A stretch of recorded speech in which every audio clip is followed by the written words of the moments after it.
Welcome inside episode 565 of the Locked On Senators podcast. I'm Ross Levitan on the outskirts of enemy territory in Winnipeg, Manitoba, alongside Brandon Piller up in the Blue Mountains. And today's show is for dreamers. We're going to discuss just how a free agency pitch would go to bring Claude Giroux to the nation's capital. Ross, usually I'm pulling your heads out of the clouds, but today I'm right there with you, dreaming about Claude Giroux coming home after his Florida Panthers got swept. The President Trophy winners swept by the Tampa Bay Lightning.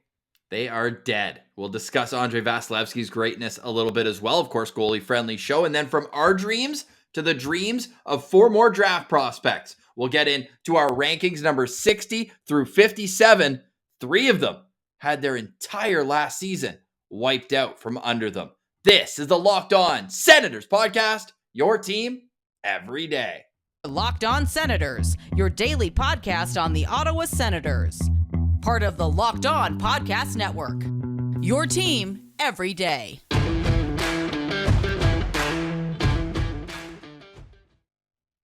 Thank you for making Locked On Senators your first listen on this Tuesday, May 24th. We are free and available on all platforms, including YouTube, where the best way you can help us grow is to subscribe, like the video, and leave us a comment as well. Today's comment, we want to know what your best free agency pitch would be to Claude Giroux. Pilsy, what's yours? I mean, where do you even start with this? Because there are so many beneficial things for Claude Giroux coming home to Ottawa. Yeah, keep going. Number one, okay, you're already building a house there. So you got a house there, you got a place to live. You don't have to worry about going through the struggles of the real estate agent, moving all your stuff, the wife, kids, getting familiar with the area. That's already all set and done. And I'm sure the wives and partners of hockey players would say that is a big part of your decision is where the kid's going to go to school. Is it going to be a good place for them to grow up, et cetera, et cetera. So right off the bat, Ottawa, I can confirm, although I'm not a born and raised Ottawa guy like you, Ross, great place to live. Even when I'm spending just a couple days there catching Sens games, I'm always like, man, this is an amazing city. So right off the bat, location, house, check, done. Now, let's get to the hockey side of this. Before you do, Pilsy, for everyone watching on YouTube, for anyone who's scoffing at that, I mean, I'm pulling up right now. That's Claude Giroux's 9 most recent shots on Instagram. This is a family man. This is not the 24-year-old Claude Giroux. He's certainly, and we'll discuss how age comes into effect here about what kind of contract you're offering him, but this is a family man, so all those are valid points. Yeah, and that's the thing. I think a lot of fans, they kind of overview where the family fits into all the equations. And when you're an older guy and you've already made your money, you've already made a legacy for yourself in Philadelphia, you took a crack at going for the cup with joining a President's Trophy winning team. That didn't work out. So let's change things up here and come to Ottawa, a team that is on the cusp of reaching greatness. We're supposed to be in year 2 of years of unparalleled success. We're moving along here. Maybe Rock Auto needs to help out the vehicle that the Sens are driving to get to that road to unparalleled success. But Claude Giroux can be the handyman that does the fixing because he's a veteran guy. He's experienced a lot. Sure, maybe the Flyers, no cup ring, nothing like that, but they've had a lot of playoff success. Maybe success is pushing it, but they've been in the playoffs a lot, right? So he has that postseason experience where he's a captain, he's a leader. Now he can join a team where he doesn't have to be the number one guy. There's already a face of the franchise here in Brady Tkachuk. So all that kind of responsibility can be given off to Brady, to Thomas Chabot, to Connor Brown, guys who have already established themselves as leaders of this locker room, whereas you can just support those guys with your wealth of experience, with so many NHL games played. For fans that say, why would we want Claude Giroux? He's washed, et cetera, this guy still puts up massive points season in and season out. Get him on a line with Josh Norris and Brady Tkachuk or Drake Batherson and Tim Stützle, like put him on the wing of either of those lines, and I think he could have a lot of success. I especially like the idea, Ross, of getting him on Tim Stützle's line, because one thing Claude Giroux is good at is he's able to play the wing and center. Timmy hasn't quite figured out how to have success in the faceoff dot at the NHL level. Why not take a bit of responsibility off him and be like, all right, you're struggling in the faceoff dot? No worries. Giroux is right there for you to help you. So and then you look at where this team is going. Jake Sanderson is going to be an incredible defenseman. He's now going to be in the NHL starting up here. Brady Tkachuk, Tim Stützle, Drake Batherson, they're young guys that have already established themselves at an NHL level, and they're only going to get better. So if I'm Claude Giroux, the fact that you know the area, you've got a house here, it's obviously a fit for your family, and the fact that you don't have to be the go-to captain and you just have to help this young core that's seemingly rising to have success in the upcoming future. There's a lot to like about coming to Ottawa. I would just show him a Tim Stützle highlight pack and say, hey, you want to play with this kid? But think about it from the Sens perspective, and for people maybe a little bit on the fence, whether they even want him, which to me, it's a no-brainer. This guy makes your team better today, tomorrow. I would even especially as a free agent. Oh my God. No assets given up. I'd give him as much as a 3-year contract here. Hell yeah. Sure, he's 34 years old. I believe he'll be 35 when the season starts, mid-January. He's actually born 3 days before Tim Stützle, a couple of years ahead as well. But a January birthday, so he's going to start next season at 34 years old. So to me, a 3-year contract at like $7 million per would be ideal. If you have to overpay to bring him here, and maybe you can get the AAV up and the term down, 2 years to me would be absolutely perfect. But you understand a guy at that stage, you're not going to go through all the family commitments that you said, only to sign for 2 years. And let's say he wants to keep playing, then have to either find a new home, whatever it is. But Ottawa has 3 young centermen coming up in the system. More later down, but there's 3 guys who are big parts of the future. Tim Stützle, Josh Norris, and the forgotten stud, Shane Pinto. Of course, he missed 77 games. Who better to learn from in terms of hockey IQ? A guy who's been there, done that. A guy who's still playing at a high level. Not Derek Stepan coming in at 33. This is a guy who's been a captain for almost a decade. I believe the second flyer to reach 1,000 games played right after the legend. I'm forgetting the name right now. I can picture his face. Thank you very much, Bobby Clark. And this guy, he just brings a wealth of knowledge to the game. He's an 8-time All-Star. He's got so many accolades, and he just brings an element that the Sens don't have. You know what else he does, Pilsy? Contributes on the power play, which Ottawa could use another member, especially, they went through injuries, and all teams did. That second power play unit, unwatchable. And you look at what he's done, let's see, in his career, 84 power play goals and 255 power play assists in his career. But the pitch to me is Tim Stützle. Not only that, sure, you say, look, we have this perfect spot for you in our top 6. He doesn't have to be the guy, as you mentioned, but also, Pilsy, if he helps bring this team to be a contender, not even win, even if he helps them get out of the first round, the second round, whatever it is, the first round, if you can then be like, wow, we rebuilt and won a round before the Leafs, 3 different times, he's going to be a legend in the city of Ottawa for the rest of his life. The only question is, where do they put the statue? Shout out Gord Wilson on that one. But seriously, I don't think anything he could do in Ottawa would hurt his legacy in the city. He's still like a guy who, if you see him around town, you nudge your buddy, and you're like, yo, that's Claude Giroux.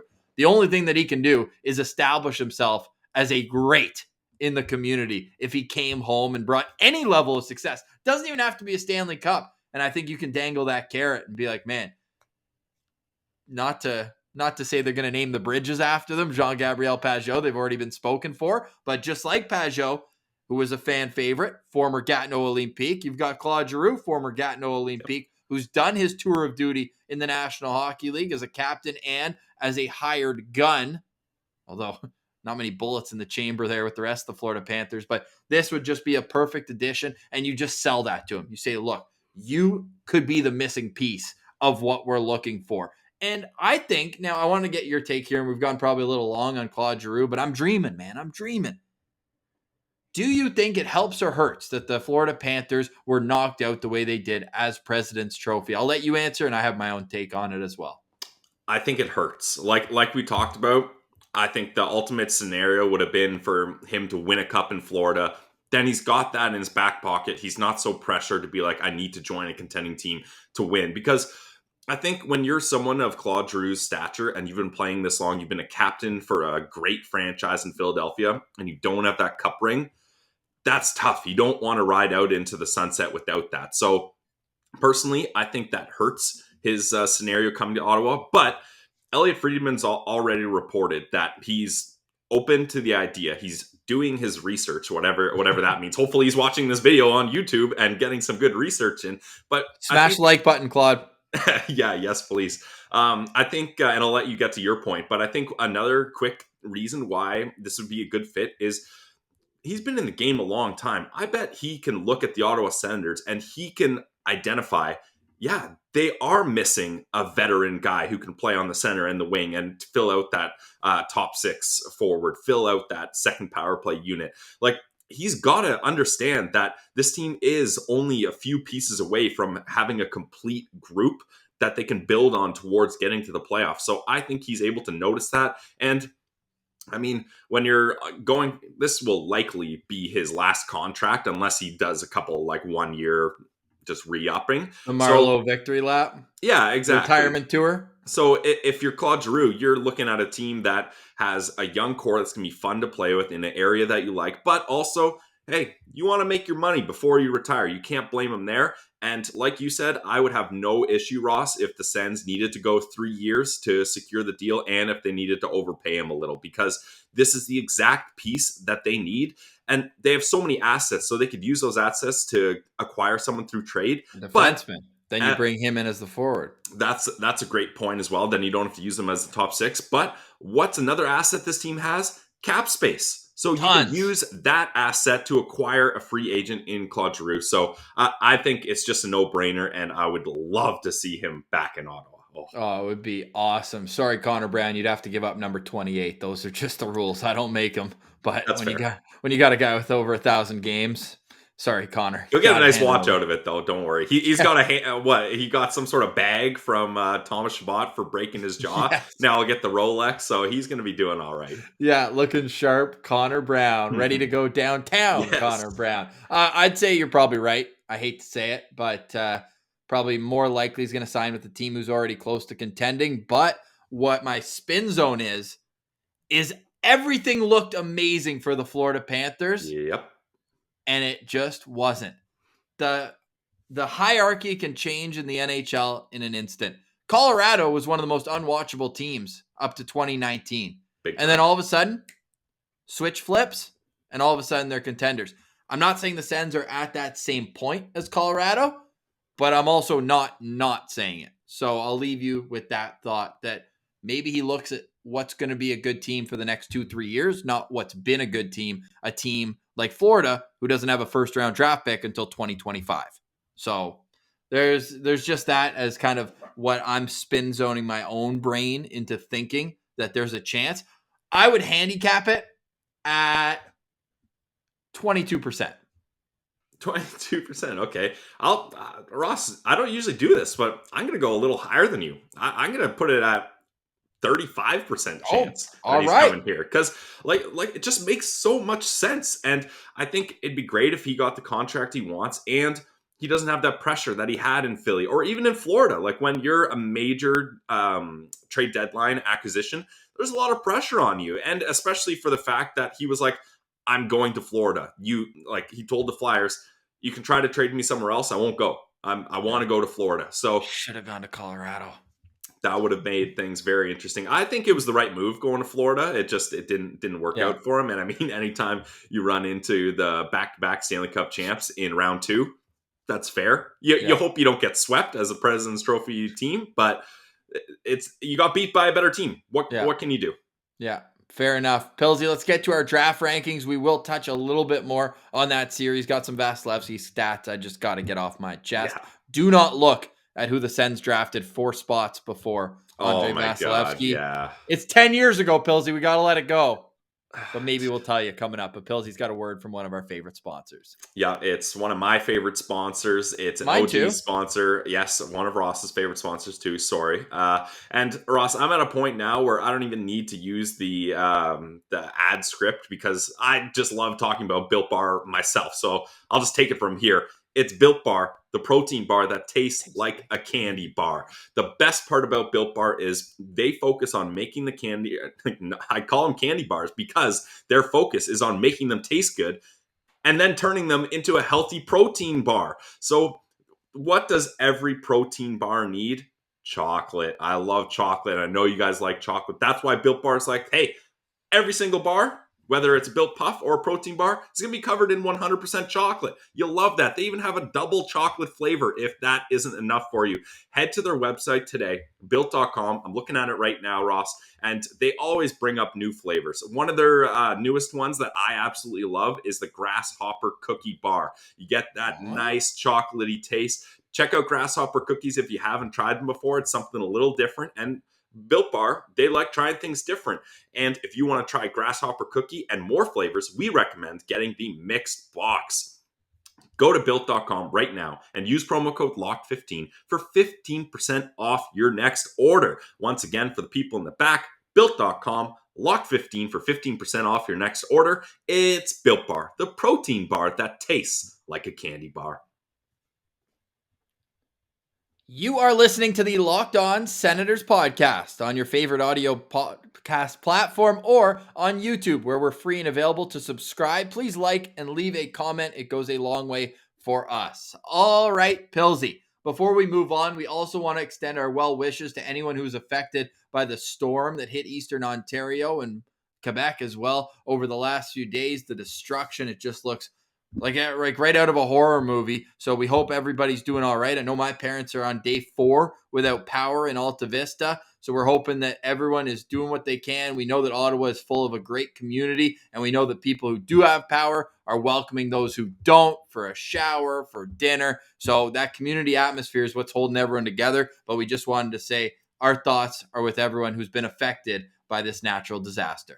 And just quickly, Ross, shout out all the Hydro One workers and hydro workers, because I've got a couple friends in the industry, and that is a tough job on the best of days. Now throw in one of the worst storms we've seen in a long time, and thousands of people calling in complaining they don't have hydro. They still don't have hydro. When are we getting hydro? These people are working like triple, double shifts. They're barely getting any sleep. They're out there in the crappy weather. They're up trying to get new hydro poles. They're taking away trees. Like, those guys are working their balls off, really. Like, they're working hard. So have a little respect for the Hydro One workers, because they're doing everything they can.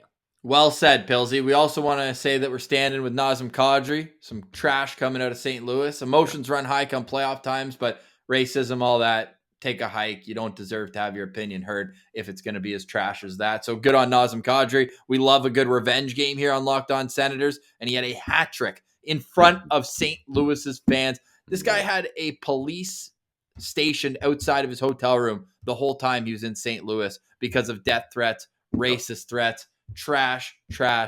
Doesn't speak for all St. Louis fans. We love our boys on Locked On Blues, Thomas Wells, all those guys. So that to say, good on Nazem Kadri for fighting through all the bullshit and being able to put up an unreal performance. Colorado takes a 3-1 series lead there. Pilsy, last thing before we get to our draft rankings, and again, with our draft rankings, we are putting out individual videos. We don't expect you to watch this and then go watch that right away. What it is leading up to the draft, if a name catches your attention and you're like, oh, have the Locked On Sens guys done a profile on them? You can just head to YouTube. We have a playlist there, and boom, you can easily see each player. We're just titling them draft profile and the player's name. So it's going to be the same that you're going to hear on this show, just easier to find, because as the draft gets closer, different people have their interest peaked at different times for different players. Wow, that was a tough sentence for me. You made it through. Well done. Andrei Vasilevsky, now 10-0 in his last 10 elimination games. This guy is absolutely disgusting. 1 goal against. So shout out to the Leafs. Can we get a little round of applause to the Leafs? They couldn't beat the Lightning in Game 7. They couldn't do what Nick Paul does. But they are the only team of the last 7 to go up against Vasilevsky in an elimination game to score a goal. They scored 1. 1 goal. That's 1 incredible. goal against, Pilsy, on 200 shots. Do you know what his goals against average is in those games? That's tough for me, math guy. It's pretty good though. I'll say 0.14. Oh. Oh my god. And hey, shout out the Florida Panthers, because they did not lose for lack of trying. They outshot the Lightning, Ross, 18-3 in the first period. They had 18 shots, 16 shots, 15 shots. Total shots were 49-26. Like, they were throwing everything they had at the big cat, Vasilevsky, and they couldn't get past him. And the Lightning had 2 disallowed goals in like a 2-minute span. Like, I didn't get to watch this game live, but I caught the highlights. What a crazy, crazy way for that to go out. And I was pretty sad about it, Ross. I said on Pilsy's playoff parlay of the day, I was heavy on the Cats win 1 game there, but Tampa Bay Lightning, that team just, they are the epitome of excellence. You can't do what they do. Do I have to remind everyone the last team to beat the reigning champion, Tampa Bay Lightning? Maybe I'll do it once after each team loses, because now we've got the Florida Panthers dead.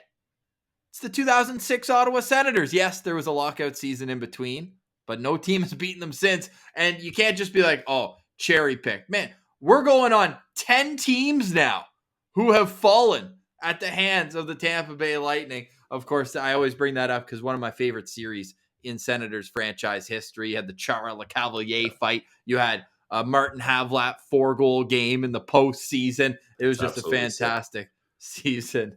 Fantastic series there. All right, what do you say we hit the final break here and then get into our NHL draft profiles? All right, Pillsy, here we are. It's NHL draft season. Woo! And on today's list, we are going step by step. We did number 64 through 61 yesterday. Today, we're continuing on the same path that we left off with our final profile yesterday. And we're getting a lot of great feedback on our YouTube video. People love Paul Ludwinski. Yep. So keep that as a name. And if you haven't caught it, well, good thing, as I mentioned, we've got our draft profiles kept separately so you can go back and listen to Paul Ludwinski. And why I bring Paul back up is because as an OHL player, he missed all of his first season due to the COVID pandemic. That is the same case for this next player. And that adjustment, it's just so tough to make going from minor hockey to the OHL. So how can they affect it? Well, coming in at number 60 with an average from our 7 scouts at 55.6, it's Bryce McConnell-Barker from the Sault Ste. Marie Greyhounds. Yeah, a very interesting player. Right off the bat, though, a bit of a longer name, so I'm going to abbreviate and call him BMB a little more often here. So if you're wondering what the hell is BMB, that is Bryce McConnell-Barker. And he played with the Sioux Greyhounds, and we got a lot of OHL action, Ross, in today's show. As we talked about a guy that was picked very high in the draft in the OHL yesterday. Well, BMB was picked 4th overall by the Greyhounds in 2020, and he was 8th in rookie scoring in the entire league. So he put up big points in his first year in the O. And the thing is, his opportunity came, and you never cheer for injuries, but because an NHL drafted player, Tanner Dickinson, who played second line center on this team, he got injured at the end of January and missed the end of the season. It gave BMB a real opportunity to move up the lineup. The Sioux's a good team, and he was able to move up their lineup and play with better players. And certainly it impacted his game, because I'm looking at his game log here, and the injury to Dickinson happened on January 29th. Well, he pretty much went point, no point. Like right after the injury, his numbers exploded. However, it didn't continue through the end of the season. So I think after the injury, you could probably have looked at him as being more of a late first round guy, but then only 1 goal in the postseason, Pilsy, in 10 games, 5 points, so 4 apples, but he only had those 5 points in his last 11 games that he played all season long. 23 goals, 49 points during the regular season.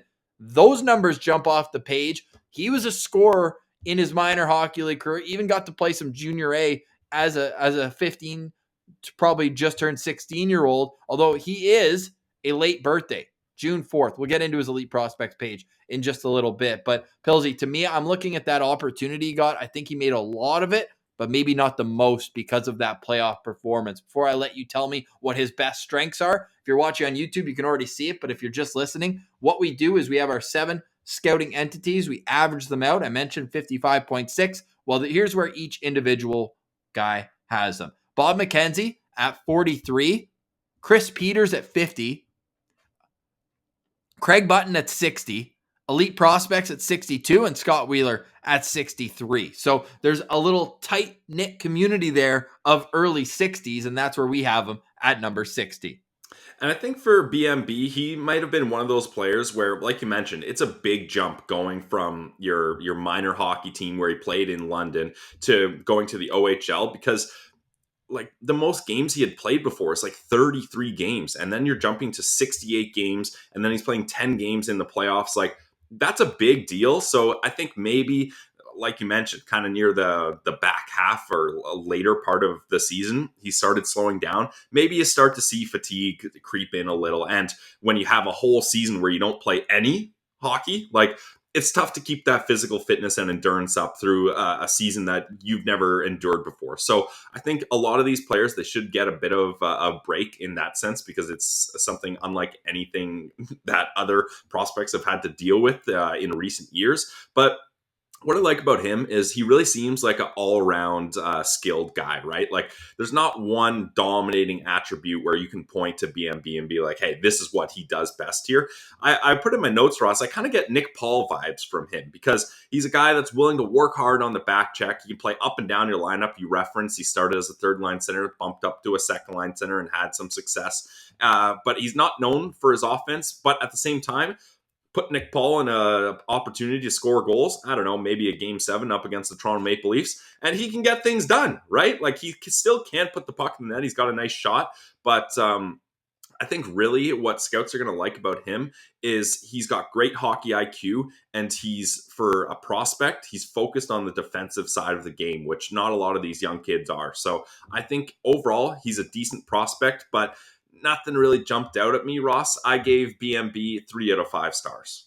I went with 4 stars, Pilsy, and the reason is this. I think with 2 second-round picks, and again, we don't know how the Senators are going to utilize their draft capital this year, I would like to see them re-energize the middle of the ice in the prospect pool for more long-term, because they've graduated. We talked earlier in the episode, Josh Norris, Tim Stützle, Shane Pinto, Mark Kastler, even Victor Lodin, who might play wing, I think, at the next level. But they're graduating all these centermen. You got to replenish the prospect pool a little bit. So I think especially with Tampa's second-round pick, if they do keep it, again, that could be 64th overall, which would be the last of our prospect rankings here. I think that you're looking at a situation where why not get a centerman who maybe has that untapped potential as a guy who missed their 16-year-old season and still produced almost 50 points, 49 as a 17-year-old in the Ontario Hockey League. I also like the idea of getting a late birthday, a guy like BMB who's a June birthday. Again, we know that the calendar, it's just like in school, it flips in mid-September. So you're getting a guy who still has all this room to grow. He clearly had the pedigree coming out of minor hockey as a top 4 pick into the Ontario Hockey League. And just scrolling through here, you can see on his Elite Prospects page, he is a guy who's, 29 goals in 33 games in his last year. And again, we don't like bringing up minor hockey stats here. This is the National League that these guys are getting drafted in. But those zeros just stand out so heavily in the 2020-2021 season. And we know that the COVID affected everyone, but the Ontario Hockey League didn't play at all.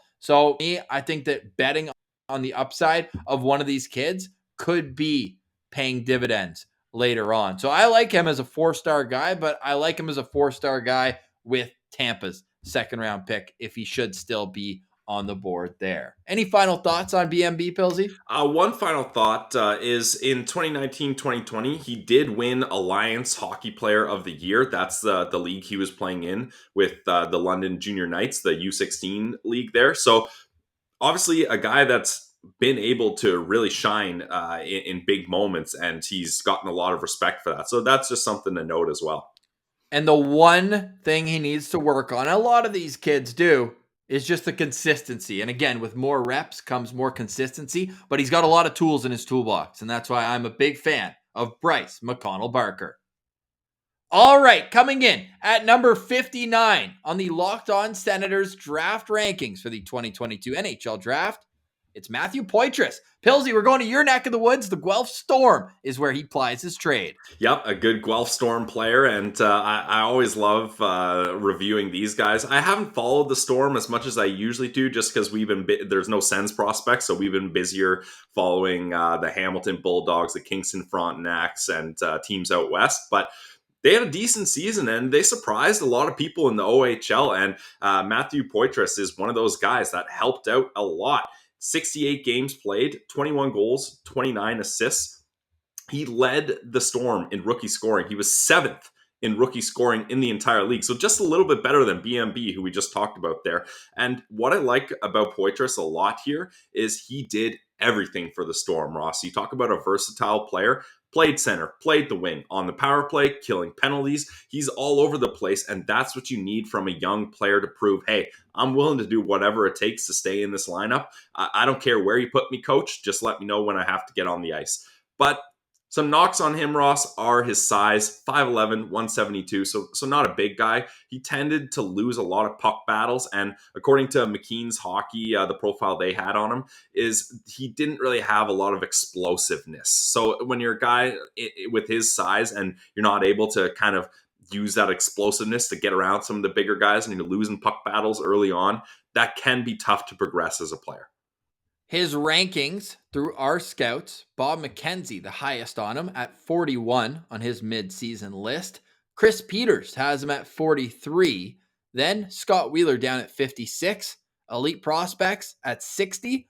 And Craig Button at 78 on his list for an average of 55.6. Again, just like the last few on our list and the next guy coming up, missed the entire 2021 season. He was a 12th overall pick into the Ontario Hockey League. I'm excited for when we don't have to bring up where they were drafted to the level below, but it does have value when you're talking about a guy who only played 68 OHL games. Usually kids are at over 100 when they're getting drafted into the National Hockey League. He's a kid who models his game after Braden Point, Pilsy. And if he can be anything close to what Braden Point is at the National Hockey League level, it would be a win. He's a very smart player, and I think that's what's going to allow him to become an NHLer. Yeah, and just like Braden Point, Ross, he's a great playmaker, and I would say he's a playmaker over a shooter. Didn't have a lot of shots, only 129 last season, but when he gets combined with great players like Sasha Pasajov, the Ducks pick, I was high on him. I think I gave him 4.5 stars last draft. He was a slider. He went in the 3rd round all of a sudden. He might have been one of the last guys off our list. I think he was, yeah. Which every pick, I was like, they got to go for this guy. They got to go for him. But when once your Atu take, once he was finally off the board, you changed over to Pastajov? Basically, yeah. I was frustrated for a lot of picks, I could tell you that. But Poitras, he was stoked to have Pastajov on his team because they connected for a bunch of nice goals. And Jacob Barker from Dauber Prospects, another great site to use. He said he's an incredible hardworking player with a well-rounded skill set that he utilizes effectively in 3 zones of the ice. So again, a lot of these younger prospects, they're just offense. How can I make a highlight reel goal so the scouts will notice me? This guy does things efficiently in all zones of the ice, which coaches are going to take notice of, and scouts, they can definitely appreciate that too. Ross, I think Poitras could be one of those guys that plays a big role as a versatile 3rd-line center on like a cup contending team. Like he's one of those guys where you can have him as your 3rd-line center, but if there's an injury, he can bounce up and be a playmaker for some of those top guys. But he also has a work ethic where if he's not on the ice with some of the top scorers, he can be like, I'll figure my game out and I'll be efficient in other areas like killing penalties, winning those neutral zone battles and stuff like that as he gets a little more size. So I like Poitras here. I'm giving him 3 out of 5 stars though, just because I think he's not quite the guy the Sens are looking for right now. March 10th, 2004 birthday from Brooklyn.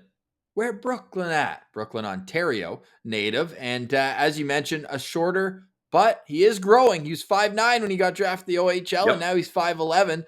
You know, scouts love seeing that 6 next to the height, but still production. right there. And 58 PIMs too, so he's not getting pushed around as a smaller guy. You know that those guys have to stand up for themselves a little bit more often, especially to earn respect in a new league. Well, he certainly did that. 21 goals, 50 points in 68 games. And even though Guelph disappointed in the playoffs, he still contributed 4 points in 5 games. You look at every level, man, different tournaments he's played in, always a point per game or better.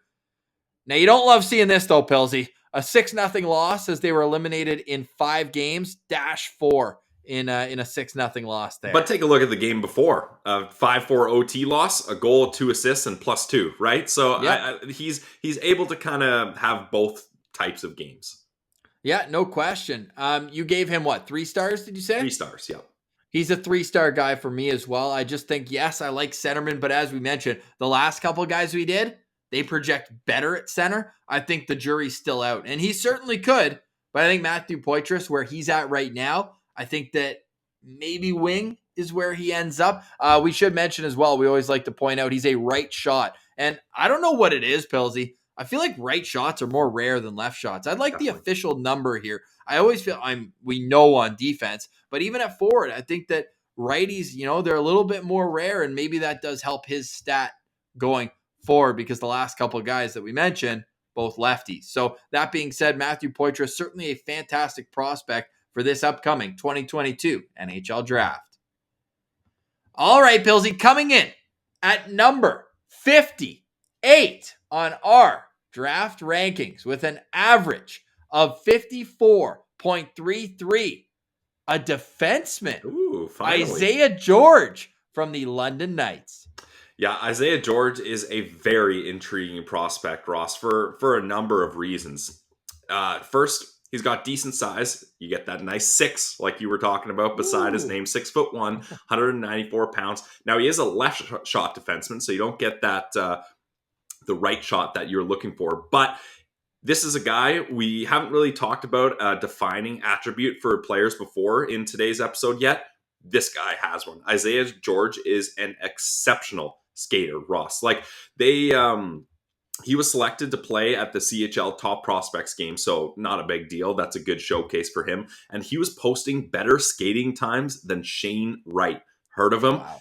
Out of the top 5 skaters, he posted the 4th best numbers as a defenseman with some size. And it's his rookie season in the OHL. With the London Knights, 67 games played, 6 goals, 17 assists, good for 23 points. And I'm very intrigued in Isaiah George. And that's where our rankings go. We know Elite Prospects does so much of their focus on skating. And they have him ranked at 38 on their list, just out of the first round. 38. Yep. Whereas Bob McKenzie has him at 55, Craig Button at 70. So divisive in the world of prospect rankings for him. But I think because we know Craig and Bob have one more rankings coming up, I think we're going to see Isaiah George rise a little bit. Now, not the best season in terms of production, at least at the end offensively. He's a guy who finished the year with just 1 goal, 2 assists for 3 points in his last 10 games, -4. Again, that's not what you're really getting. It's that skating to defend, like not an overly physical, but a guy who's defense first and relies on his skating to allow the rest of his game to come through. Still 23 points in 67 games. I mean, respectable numbers for a young defenseman. Again, we have to say it. I know you're getting sick of hearing it, but we are doing a lot of OHL guys right off the bat. He missed an entire year of development at such a crucial age where he should have been transitioning from from minor hockey into the OHL. This is a guy who played in the GTHL, one of the most prestigious leagues in minor hockey in Canada for the Toronto Marlboros. But still, again, the offensive numbers even there didn't jump out. He's just that modern day defensive defenseman. Would you say that's a fair analysis? I actually think I wouldn't quite put him as an defensive defenseman, Ross, because Knights assistant coach Dylan Hunter, he talked about George's ability to balance offense and defense and finding ways to stay valuable and to stay in this lineup as a rookie. He also highlighted that George had no issue playing the right side. So when you get a defenseman that has decent size, decent skating, ability to play offensively and defensively, and can play both sides, you're adding a lot of value as a prospect. And I think You mentioned how he didn't really finish the season off strong. I wasn't able to find a scoop on this or a confirmed reason, but he didn't play any playoff games. And the London Knights, Interesting. they were in the playoffs, and he didn't play any of those games. So maybe we're looking at a lingering injury that happened, and then they shut him down at the end of the season. That's something we'd have to look into. I wasn't able to find it. But I really like Isaiah George, and even I was only kind of able to find London Knights people quoting him, which if you're a fan of the OHL, you know London Knights, they have no issues pumping their own tires, so I wasn't surprised by that. But Rob Simpson, the Knights associate manager, he complimented his ability to cover a lot of territory on the ice, retrieving pucks and transitioning the puck up the ice. So he uses that skating to get all over the place, and when he's got decent reach, he's able to pick out those gaps, have good gap control, and stop other teams from getting into the zone. And then he can retrieve the puck and bring it up the other way of the ice as well. So Isaiah George, for me, has a lot of great factors here. I gave him four stars, Ross, because a defenseman that can skate like him, like I mentioned, top 5 in skating statistics when they do the drills at the CHL Top Prospect game. When you can start with a great skater that can play offense, defense, and both sides, that's incredible value. So I like Isaiah George a lot. 4 to 5 stars for me. When you were talking about playing both sides, it brought me back to what Brad Berry told Tyler Clevin. Instead of competing for 3 jobs at the next level, there you go. All of a sudden you're competing for 6. Yep. So it certainly opens up a lot of options as we pull up his Elite Prospects page. Isaiah George, a native of Oakville, Ontario. He's a February 2004 birthday, so already 18 years old. We mentioned 6'1", 194 pounds. Elite Prospects loves him. They're higher on him than anybody else, having him 38. And you can see here, again, these pesky zeros, man. I feel for these kids not being able to get out there on a consistent basis. A plus 23 rating, say what you want about plus minus, but being able to be that high in the pluses, certainly doing something right. 23 points in 67 games. As you can see, though, there are certain areas where he's playmaking, he's getting some assists, but just in terms of box score, I don't think it tells the whole story on Isaiah George. He's the type of player where I think the sum of his parts is much more than what you see on the score sheet each and every night. So I'm going to go 3.5 stars just because, again, and maybe I'm contradicting myself in the sense that, you know, I say that they've graduated all these centermen. It's time to reload. But at the same time, for Ottawa, left shot defenseman, Chabot, Brandstrom, Sanderson, you're hoping that's the left side for the next decade. Honestly. Right? Maybe Brandstrom can be interchangeable, but you're looking at probably a more veteran piece, if not Tyler Clevin, who's going to step up into that role. I just think that if you're looking, and yeah, maybe the right side, you always want to continually have people in the system, but the right side, you've got Gannett, JBD, and Lassie Thompson. So, like, is that even something that you really need? Or is Ottawa more looking at a left shot defenseman to kind of replenish the system after that? So I think it's going to be really interesting, but for me, 3.5 stars for Isaiah George. Coming in at number 58, our final prospect of today's rankings, we are going to Sweden for this one. So outside of the OHL for the first time today, coming in at number 57, it is with an average ranking of 54, centerman Filip Bystedt. Yep, Filip Bystedt. Finally, we're getting out of the O, and we are now getting into some serious size, Ross. 6'4", 187 pounds. He's a centerman. Plays for Linkoping system over in Sweden. And with the J20 league, he lit it up. Like, he had 40 games played, 16 goals, 33 assists, good for 49 points. That season earned him a cup of coffee in the SHL, where in 15 SHL games, he had a goal and an assist. And I really think I'd like to get someone on the show, Ross, that covers the Swedish leagues and Swedish prospects more, just so I have an idea. Let's hear it. How about his teammate Marcus Hogberg? I mean, that would be great. I'd love to hear from Marcus Hogberg. I interviewed him a long time ago in the Brampton Beast Arena. Wow, he's come a long way since then. So have we, though. But because it's interesting to look at a guy like Filip Bystedt, who, and Ross, maybe you can pull up the EP page for him for our friends watching on YouTube, because he's just bouncing around over all these leagues. Like, every year, Ross, he's playing in like 4 different leagues. Like he's playing J18, different J18, then a U16, a different U16. Like he never really gets an opportunity to get his feet planted in one spot. And finally, this season, he gets 40 games in the J20 league. And he absolutely lights it up. He gets more points than he ever has. And he has a great playoffs with them too. 10 points in 8 playoffs games. So I think he was really someone that just needed to have one spot where he can focus on to thrive. And when you're a big centerman and you get some consistency and you get some chemistry with your line mates, you can have a lot of success. We've got a height gate on our hands, Pillsy, because as you can see, if you're watching on YouTube, I've got him listed at 6'2", 187. I've been going off the NHL Central scouting ranks for height and weight, just so it's all consistent in one spot. But you're right. Elite Prospects has him at 6'4". So we're going to have to get the rulers out. And Yeah. all teams will get a chance to do that at the scouting combine, which is going to be in early June. So it is going to be interesting to see how things change, what official numbers we have. But I would like to say he's probably right in the middle. Let's cut the difference. Say he's 6'3". Sure. Before we do move to his Elite Prospects page to go through the rankings, Craig Button has him at 34, the highest of anybody. Chris Peters at 44. Bob McKenzie at 45, Scott Wheeler at 55, and Elite Prospects at 92. 92, Pillsy. I can tell you why he's down there. Yeah, let's hear it. Filip Bystedt is not known for being a good skater. In fact, that's the biggest knock on him is his skating. And a bunch of reports that I read, that's the first thing they kind of mentioned. Big guy. He had a great year in the J20 league over in Sweden, but sick shot. Yeah, sick shot, but his skating needs a lot of work. And like we mentioned, EP focuses a lot on the skating, rightfully so. I mean, this is a fast league these days, and young players, if you don't have good skating, your size can only get you so far. But what I like about Bystedt, Ross, is he uses his size to get in lanes, and he's a tough player defensively.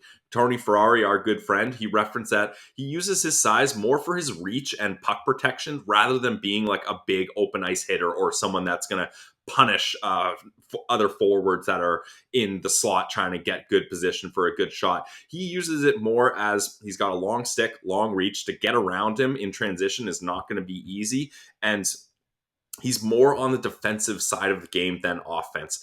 I really feel like he's a defense-first player that's going to be an effective penalty killer in a bottom six one day.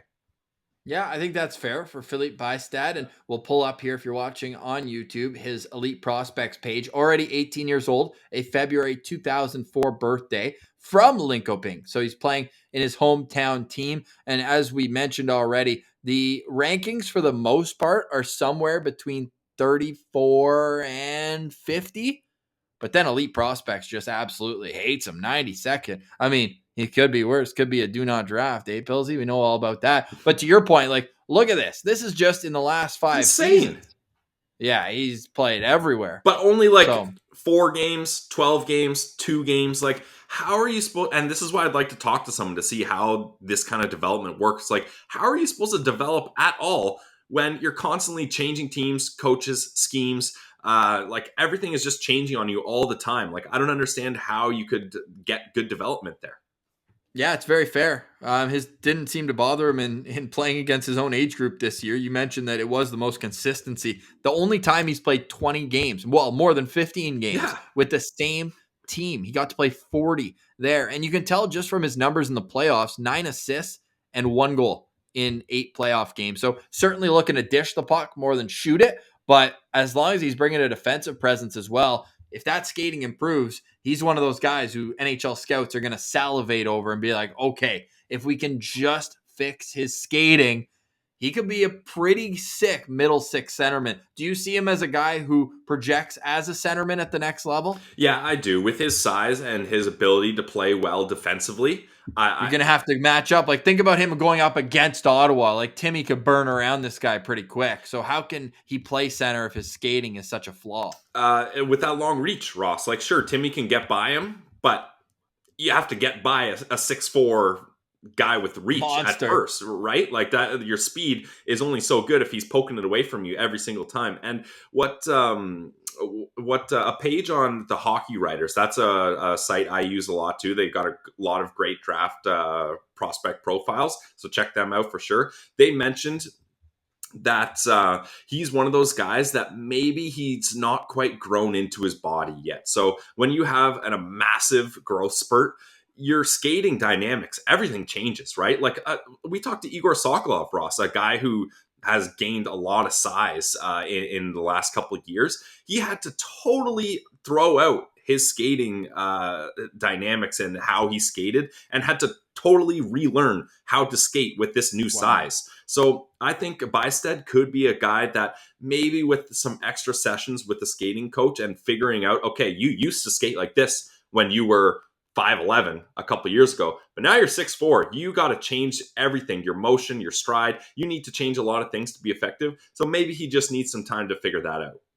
So Scott Wheeler, who's usually pretty partial to smaller players that are explosive and all that. Well, his quote after the U18s this year, where he won a gold medal, Bystedt. Is that good? Was he contributing on there too? Of course, maybe not as much as his teammates were. Certainly not like Jonathan Lekkerimäki, who we did before we even started the countdown. We just had to profile 3 guys who were going top 10. So again, you can go watch that draft profile right on this playlist if you're watching on YouTube. But he was a defense first role on that team and still had 3 points in 6 games. But that's what you're getting. You're getting a defense first center who might have some untapped offensive potential. But back to what Scott Wheeler said, big boy that moves well once he builds a head of steam through the neutral zone. So I think it's just he lacks right now the explosiveness. Mm-hmm.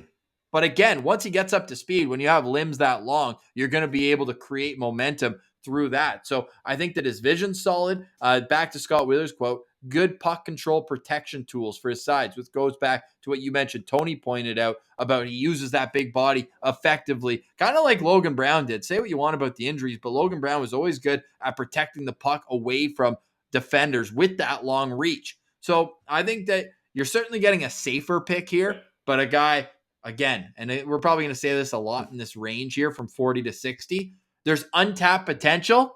It's just, can they reach it? What do you have for him as a potential Senators pick?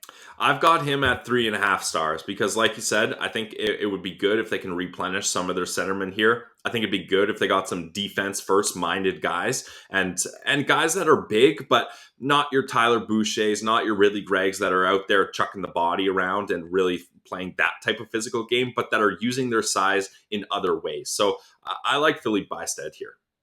I have him at 3.5 stars as well. I think it's the first time you and I have the exact same amount of stars on a prospect, and we're going to have plenty more to come as we count down our top 64 NHL draft prospects. All right, Pilsy, another good one in the books. 4 prospects down. We're going to keep it at 4 per show until we get to the mid-40s, then 3 per show for the early second rounders. Again, the Senators have a pick in that range. And then for the first rounders from 32 to number 1, we are going to do 2 per show and get some deep dives on there. That will take the calendar right up until a week before the draft, where we'll enjoy a few interviews with scouts, and then you can have a reference point of all these players we're talking about. And again, please subscribe to our YouTube channel. Leave a comment below. How are you going to bring Claude Giroux to Ottawa? We need to know from you. Pilsy, final thoughts on today's show? I think one of the biggest thoughts is if you would have told me that the Florida Panthers would get swept by any team, even the Tampa Bay Lightning, I wouldn't have believed you. Like, the amount of offensive firepower this team had. Aaron Ekblad is back for their decor. Sergei Bobrovsky was finally playing well. I'm just shocked that they didn't get a single win. And I think I saw a stat that said yesterday's game was the first time all season the Florida Panthers were shut out. Correct. That's insane that an elimination game, the Tampa Bay Lightning are able to do that. Wow. Do you have a parlay today? No parlay today. Okay, we'll save it. I mean, you're 4-8. You were at 500. It was exciting. Parlay game's tough, man. Parlay game is tough. We're going to enjoy some more playoff hockey tonight. The Battle of Alberta, of course, will be front and center in our minds. We'll break that down tomorrow and get back to our NHL draft rankings. But for today, we say goodbye. For Brandon Piller, I'm Ross Levitan. This has been the Locked On Senators podcast. Your team every day.